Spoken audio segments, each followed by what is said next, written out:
So it was the ninth grade of high school, just a random day. We're sitting there doing absolutely nothing, like every school day ever. When suddenly, let's say Emma calls out a girl sitting behind me. A girl named, let's say, Miriam. Hey, Miriam! And Miriam looks up like, what? And Emma goes, I would never date Turkish men.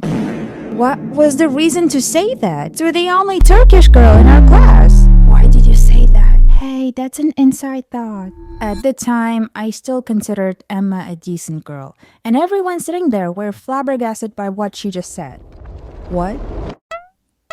Emma looked so stupid. She didn't even process what she said. She was sitting there looking at Miriam, not even understanding how crazy and racist what she just said was. What the hell you mean by that? And Emma just turned away, saying nothing. Needless to say, Emma was a weirdo. I consider her your perfect example of a pick-me girl. Now, the term pick-me girl has different versions and meanings, but I consider a pick-me girl someone who has such low confidence and respect for themselves that they're ready to push all their friends to get male validation. To get any male validation, like from older men or just no names from the internet, and she likes to put down other girls in order to look better in comparison to them. I actually used to be friends with Emma in 8th grade. She picked up a socially awkward, shy, artsy kid as her friend to hang out with at school. We were both into TikTok brain rot at the time, which, if you remember, 2019, she was very funny, active, and talked a lot, and I liked her until we started hanging out more and more. So she used to make fat-phobic microaggression comments towards me. Once, when we were, as usual, doing nothing in a class, she looked at me and started laughing or like giggling a little bit. She was like pointing at my waist. So, why is your skirt like, like, like that? But mine is like this. Like like your skirt waistband is like crawled over, like folded over, but it sits like okay on me. Like it should be sitting like this. So she was basically saying that my belly was too fat to fit the skirt correctly. Passive aggressiveness, I would just prefer it if she just called me fat. Emma was and still is a big attention seeker. And this part annoys me personally because I actually faint. So I'm a person with iron deficiency, so yeah, I have anemia. And because of that, I faint a lot. Like it's bad for me, but oh well. Anyways, I know what it's like to faint. And once in some class gathering when we were about to have some food, Emma decided she wants some attention and was starting to show us how she's having a headache. Oh, everyone, look at me. My head hurts. She did that. She was laying, like, not responding to anyone for 10 minutes. 10 minutes! Yeah, and we all knew that obviously that was a performance from her and she was fake fainting. Because when you faint, you do not faint for straight 10 minutes. And there's also some symptoms. You're about to faint, you start sweating, you start feeling like there's not enough oxygen, and it gets really hot. And yeah, you're not passed out for 10 minutes. An average person typically faints for a very short duration, usually lasting from a few seconds to less than a minute. So unless Emma briefly died and came back, she was acting. Once, she was embarrassed of her alternative friend.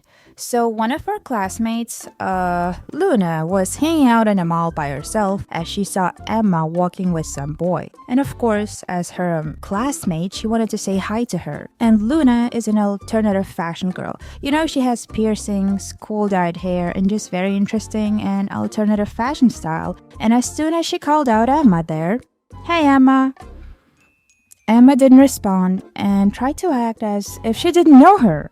You see, Emma wants to be seen by boys as a conservative good girl who's against feminism and is not involved with girls like Luna.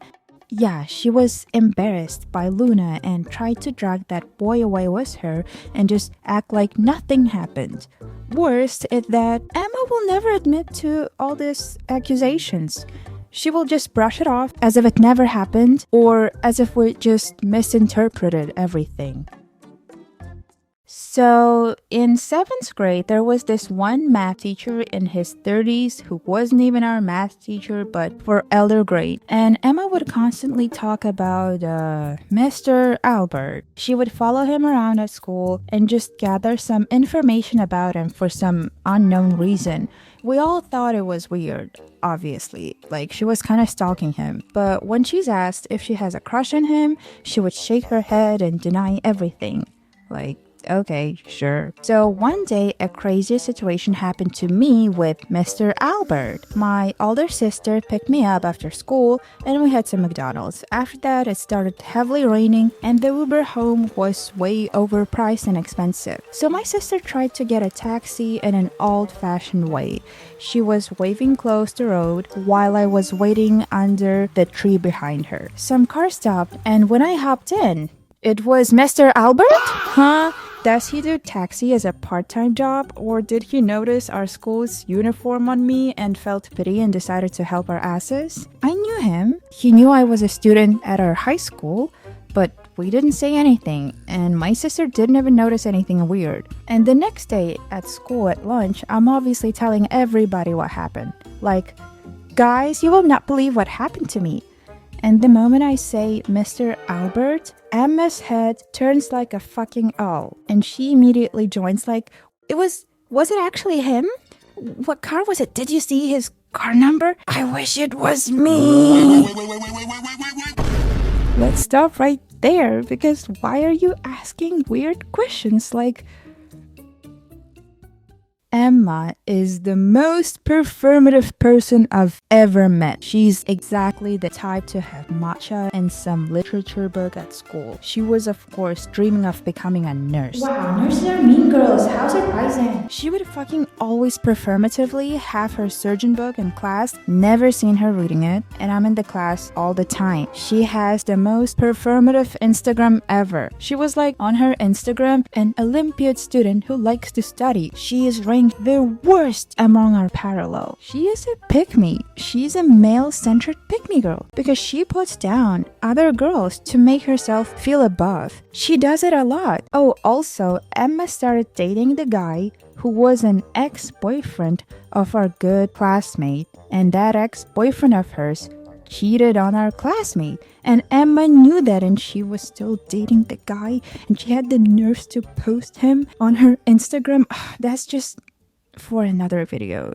Anyways, guys, I'm sure all of you had experienced a friend like Emma, and if you have anything interesting to share, please leave a comment. Or if you have anything to say about Emma, also leave a comment.